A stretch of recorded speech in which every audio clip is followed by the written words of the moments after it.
When you create your subtitle for a nonfiction book, its job is to do one thing: tell the reader exactly what your book is about. Now, subtitles do not have to be fancy or wildly creative, but rather direct and informative. The big thing that we're going to talk about here is in the last video, I shared with you how to craft and create the perfect title for your book. But in this video, in this episode, I'm going to walk you through how to create the perfect subtitle for your nonfiction book. Okay, remember, your title is about creating the intrigue and getting people to know. The subtitle is about telling the reader exactly what the book is and why they should read it. The best subtitles are when they really connect and resonate with the reader and they're spoken in the language your ideal reader responds to, already uses, and feels. And that's how we're going to create this subtitle. So here are some of the key subtitle focuses that I want to encourage you to think about when you're creating a subtitle. Number one, use keywords. What are the key words that your audience is already using? What are the key words that your clients are constantly telling you? What are the things that are related to what people are already searching? When you use keywords, you can increase the chances of your book being seen, the book being related to, and of course, your book being available to the right audience at the right time because you're using the words that they're used to. All right. The second thing that I like to encourage people to do when picking a subtitle is to niche down and be specific. Okay. When you are general, that can be effective. But what we have seen is that the most effective subtitles, the most effective books are the ones that serve a specific audience. So if you are writing a book, try to get as clear as you can with what the reader can expect to learn from the book. And when you do that, it often results in a lot more success. Another key focus when creating the subtitle is use the words that your reader already identifies with. What are the words that they're already saying? What are the words that they're thinking about? How well do you actually know your audience? And can you use their words that they feel that your book is for them specifically? Okay. Next up is when you're creating a subtitle, you can take two approaches here. There's pros and cons of both, but you can talk about solving a problem, or you can talk about showing a desire and achieving a goal. So sometimes you want to write a book that can help people overcome something, or you can help people go towards something else. What we want to do is, well, what's the result of this book? Okay. The biggest thing, though, that a subtitle has to have is it needs to, for a nonfiction book, especially one that you're using to grow your business, be seen as an authority, land paid speaking engagements, is that you need to explain what the book is about. This is especially true if the title of the book is catchy or it's more of a unique phrase and it's not as direct. And if that's the case, your subtitle needs to be 100% clear what the book is about.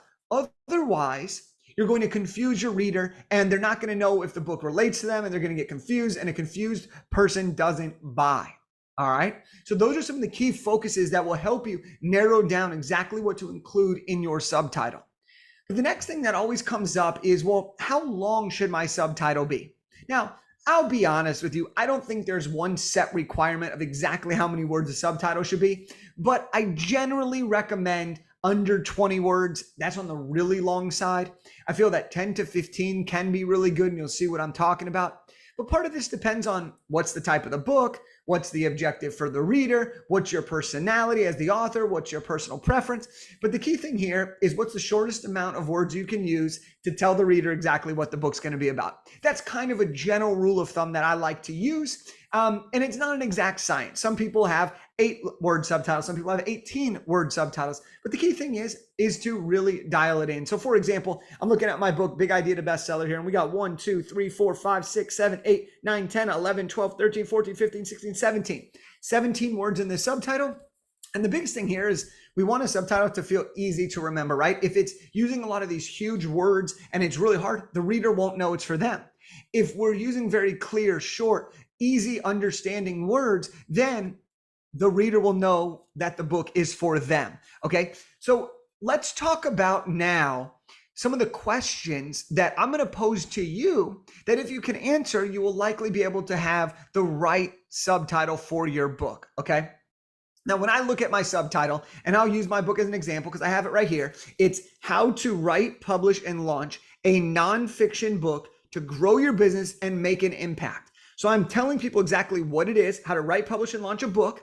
And then I'm telling them the results that they can expect once they've written a book, which is to grow a business and make an impact. These are the things in the simplest form. Notice I didn't say increase your bottom line. No, I said grow your business, make an impact, not change thousands of lives. I said make an impact. I kept it super simple and super straightforward. So here's some questions that I want you to think about as you're trying to create a subtitle.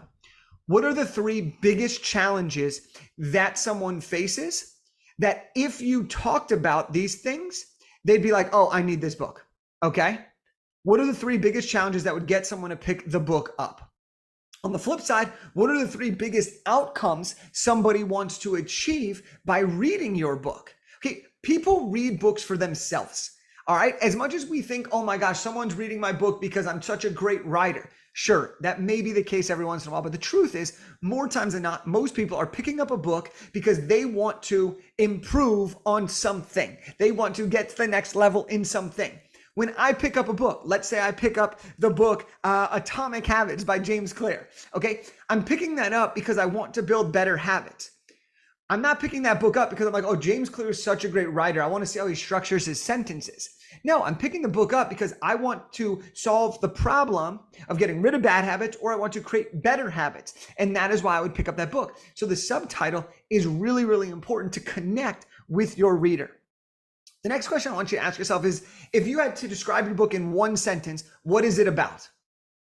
And answer this 3 to 5 times. And then whatever you're noticing yourself repeating or noticing what is the most powerful, those can be great parts, phrases, or words to include in your subtitle. Another question is, what are 3 things that you want the reader to walk away with? So what are the learning objectives? What are the learning outcomes, right? Oftentimes, a little fun fact here is the stuff that you put on the back of your cover could be great for those things, right? I know that when I'm teaching someone how to write a book so that they can grow their business and make an impact, the big results that I want people to be able to do, and the big results that I know people want to walk away with, is they want to know how to actually do it. How do I actually turn an idea into a book? They want to know how to use the book for a business. And then they want to know, how can I leave a legacy or impact people? I want to get mass appeal through my book, right? So I know all those things. I can incorporate them in my subtitle. Next question. Are you using words that your ideal reader will respond to or connect with? If you have an audience of moms, you might use different words than you have if you have an audience of fitness males in their 40s. You might use different words to connect with the reader at a different part of their life or a different part of their journey. And then the final thing that I want you to do for now here is, once you have an idea of what your subtitle is, I want you to say your title out loud. And then I want you to say each subtitle option 5 times. For example here, big idea to bestseller. How to write, publish, and launch a nonfiction book to grow your business and make an impact. Big idea to bestseller. How to write, you get the point. But I want you to do that 3 to 5 times for each of your subtitles. Say the title and the subtitle. How does it feel? Do you love it? Does it flow off the tongue well? Is it easy to understand?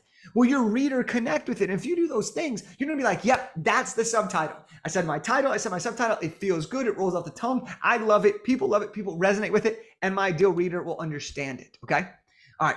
Now let's get into subtitle formats. So once you've done through all of this stuff so far, you have to understand that there's different ways to do this. I'm a big believer that there's many ways to get the result you're looking for, whether that be picking a subtitle, whether it be growing a business, whether it be how to use your book effectively to create success. But for the sake of right now, we're going to talk about a few of the different subtitle formats that you can use to articulate what your book is about. Okay. Now remember, this is for nonfiction books. So if you're writing a fiction book, this doesn't apply to you. If you're writing a children's book, it doesn't apply to you. This is for nonfiction books. So let's talk about the first format that you can use. This is the